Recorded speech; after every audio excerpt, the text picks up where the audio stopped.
Hello and welcome back to another episode of Hockey Talkie. My name's Clay. Thank you for tuning in. Thank you for clicking on my video, hopefully on purpose. This is the second in a series of videos where we are going to be previewing the upcoming NHL qualifying round series between the 12th seeded Chicago Blackhawks and the 5th seeded Edmonton Oilers. And in this episode, we're going to be discussing special teams and how they rank or how they match up between these two teams. If there was ever going to be a reason for this series to be just completely lopsided, like a clean sweep, not even competitive, it's most likely going to be because of special teams. On one hand, you have the Edmonton Oilers, who have the top-ranked power play in the league, 29% conversion. That's like historic levels. Couple that with the second-best penalty kill. That's basically just perfect special teams that the Oilers have. You can't ask for anything more than that. You have that going up against Chicago Blackhawks, who, if I put it lightly, it's less than perfect special teams. Now, to the Blackhawks' credit, they have improved their special teams this year compared to years past. In previous years, they had some pretty atrocious power play and penalty kill units. However, this past offseason, they made an effort to really improve their PK to try and cut down on the goals that were being scored against them, and it really worked. They became the 9th best PK in the league, a top 10 penalty kill unit. I will take that every single year. Unfortunately, the power play has not seen an improvement. That's still bottom barrel, 4th worst in the league this year, which is just ridiculous when you look at the names that are on the power play for the Hawks. When you got guys like Patrick Kane, Jonathan Toews, and Alex DeBrincat, and Dominic Kubalik, and Brandon Saad, and I mean, like, it should not be bottom 5 in the league. That's for sure. So on the surface, it's pretty easy to see that the Edmonton Oilers have quite the advantage over the Chicago Blackhawks in this category, and the results during the regular season back it up. Over the course of the 3 games that these two teams played against each other, the Edmonton Oilers went 3 for 7 on the power play, while the Chicago Blackhawks went 0 for 8. Now, with that lopsided advantage in mind, there are a couple factors that could possibly neutralize it and make it not as big of an advantage for the Oilers in this series. And the biggest one is just the timing of this entire thing. The fact that we've had such a long layoff between the regular season and when this qualifying round will start.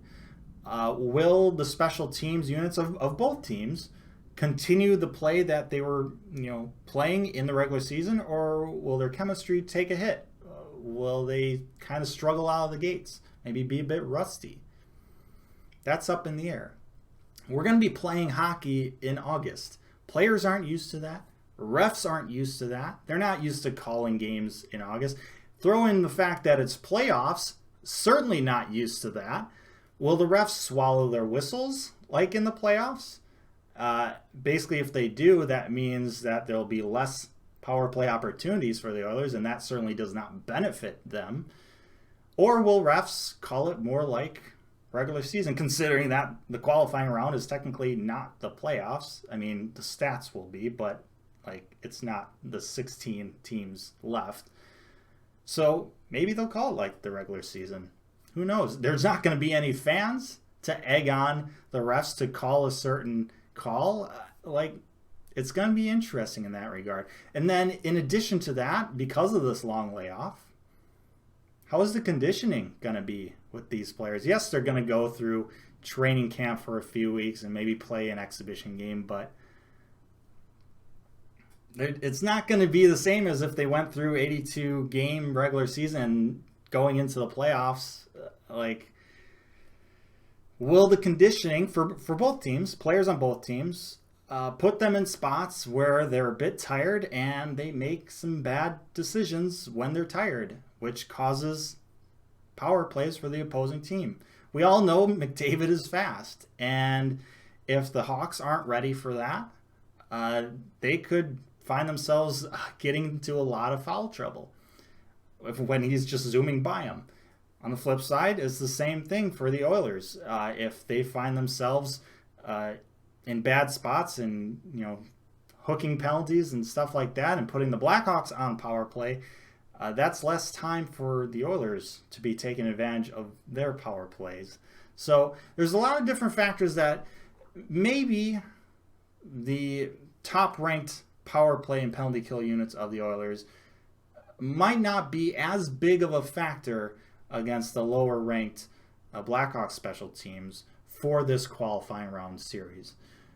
But in general, if you take a look at it, you got to say Oilers, if they can take advantage of the opportunities given to them like they did during the regular season, that's going to be a huge benefit to them to possibly winning this series and possibly winning this series big. But with that in mind, the Hawks did win 2 out of the 3 games during the regular season. So you got to remember, there are other aspects of this beautiful game, and those are things we will touch on in future videos. Thank you so much for watching. Let me know your thoughts down in the comment section below. Like, share, and subscribe. Appreciate that as always. But most importantly, stay safe, make good decisions, and we'll see you next time.